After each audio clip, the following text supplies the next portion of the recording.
서울 집값, 서울 부동산, 그리고 서울시의 한강 르네상스 및 일기 신도시 재건축 뉴스를 보면 꼭 댓글로 달리는 지적이 있습니다. 수도권 빼고 지방은 다 죽는다. 서울만 잘 되면 그만이냐. 지방은 뭐 어떻게 되든 상관없고. 서울도 살리고 지방도 살리면서 특색 있게 공존하는 그런 개발이 필요할 텐데 과연 그렇게 할 수 있을까요? 우리나라는 지방 균형 개발을 하기에 치명적인 단점이 하나 있습니다. 그것이 무엇이냐? 바로 땅덩이가 너무 작은 것이죠. 안 그래도 작은 한반도가 반토막 났고 서울부터 부산까지 320km밖에 안 되니 이게 대한민국이 서울공화국이 된 이유입니다. 이게 무슨 소리일까요? 미국 지도를 보면서 한번 생각해 보겠습니다. 지도만 봐도 미국과 우리나라가 다른 점이 있습니다. 바로 미국은 물리적으로 아주 크다는 거죠. 미국 지도에서 먼저 뉴욕과 보스턴을 보겠습니다. 뉴욕 부동산이야 말할 필요도 없고 자타공인 세계의 핵심 도시입니다. 보스턴은 아이비리그 대학이 모여있는 한국으로 치면 일종의 학군지라고 할 수 있으며 동시에 뉴욕 근처라는 프리미엄이 있고 또한 거주가 편리한 도시죠. 그 옆에 오데오 근처에 미국 중북부 핵심 도시 시카고가 있습니다. 시카고 상품 거래소로 유명한 금융 중심지이죠. 그리고 동부의 중심에 워싱턴 DC가 있습니다. 미국 행정부, 입법부의 주요 인사들, 그리고 언론인, 정부 협력 업체 등 수많은 인원들이 거주하겠죠. 계획도시라서 살기도 좋고 인구 밀도도 뉴욕에 비해 낮아 쾌적합니다. 남쪽으로 내려가면 플로리다주가 있고 마이애미라는 그림 같은 해변 도시가 있죠. 그리고 이곳에서 서쪽으로 약 2000km 정도 떨어지면 요즘 미국에서 인구 증가율로 캘리포니아를 앞지른 텍사스가 있습니다. 이민자를 받지 않고 기업에게 파격적인 세제 혜택을 주는 곳이라 기업이 몰리고 사람이 몰려서 미국에서 가장 활력 있는 도시가 되어가고 있죠. 또 서쪽으로 가면 우리가 잘 아는 로스앤젤레스, 그리고 빅테크 기업의 요람 샌프란시스코가 있고 유흥과 환락의 도시 라스베가스가 있습니다. 그 아래에는 미국 은퇴자들이 뽑은 살고 싶은 도시 1위 샌디에고도 있죠. 서북쪽으로 가볼까요? 스타벅스로 유명하며 아름다운 스카이라인을 지닌 대도시 시애틀이 있습니다. 시애틀 근처에는 캐나다 제1도시 밴쿠버가 있기 때문에 같은 생활 권역으로 묶일 수 있겠네요. 제가 갑자기 미국 지도를 보면서 살만한 광역도시들을 말한 이유가 뭘까요? 미국의 광역도시들은 서로서로 멀리 떨어져 있습니다. KTX 타고 45분 정도 가면 도착하는 그런 서울 대전 거리가 아니죠. 그래서 다른 한 곳이 타 도시의 확장에 흡수되지 않습니다. 절대적인 거리가 있기 때문에 대도시를 이루는 핵심 시설과 인프라가 독립적으로 존재하며 당연히 이를 뒷받침하는 인력 또한 유출되지 않고 개별적으로 존재하죠. 그만큼 미국에서는 살만한 곳이 많다는 뜻이며 개인으로 하여금 경제적 도전과 성취를 위해서 뛰어들 만한 경기장이 이렇게 많다는 뜻입니다. 이를 피라미드라 칭해 보겠습니다. 뉴욕이라는 피라미드에서 헤어 디자이너가 되려 도전했으나 이래저래 경쟁 때문에 실패해버렸습니다. 그러면 저기 아래 마이애미로 간 다음 해변가에 수제버거집 차리고 다시 도전할 수 있겠죠. 또는 텍사스에 가서 총기샵에 직원으로 들어간 다음 총기 전문가가 되기 위해 처음부터 일을 배울 수도 있습니다. LA에서 배우가 되기 위해 도전하거나 시카고에서 투자회사에 들어가 커리어를 쌓을 수도 있겠죠.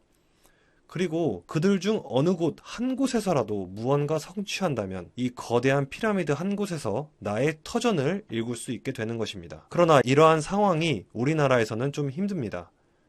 내가 수도권 초중고를 나와서 서울에서 사업을 벌였으나 아쉽게도 실패했고 쫓기듯이 지방으로 내려갔다고 가정하겠습니다.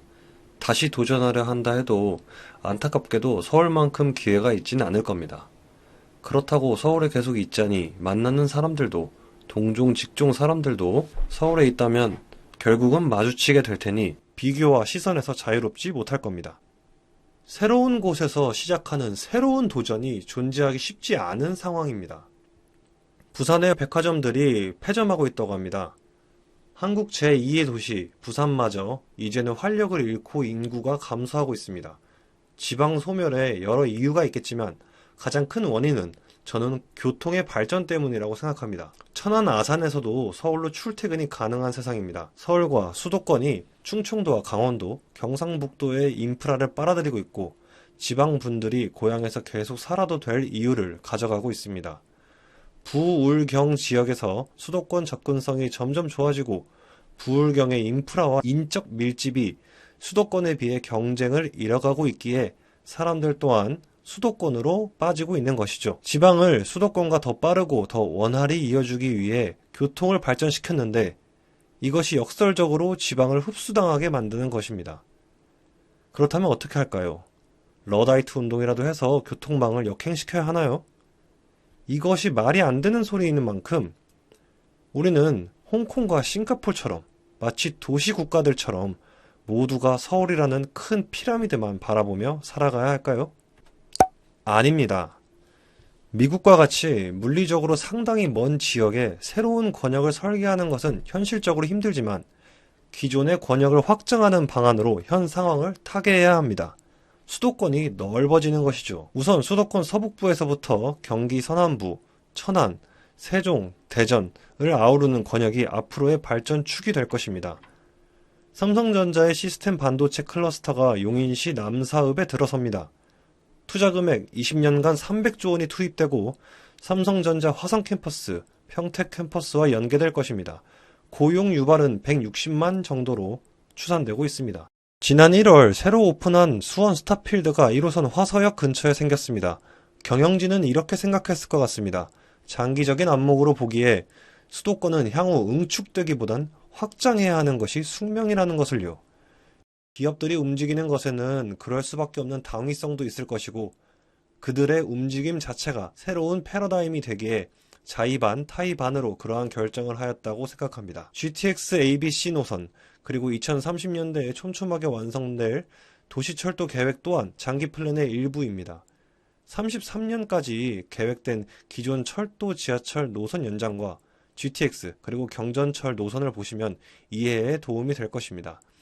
데이터 다람쥐님의 채널에서 꼭 한번 봐보세요. 서울을 위한, 서울에 의한, 오직 인서울을 위한 사회를 만드는 1극 형태의 국토개발은 우리 사회에 많은 문제를 야기하고 있습니다.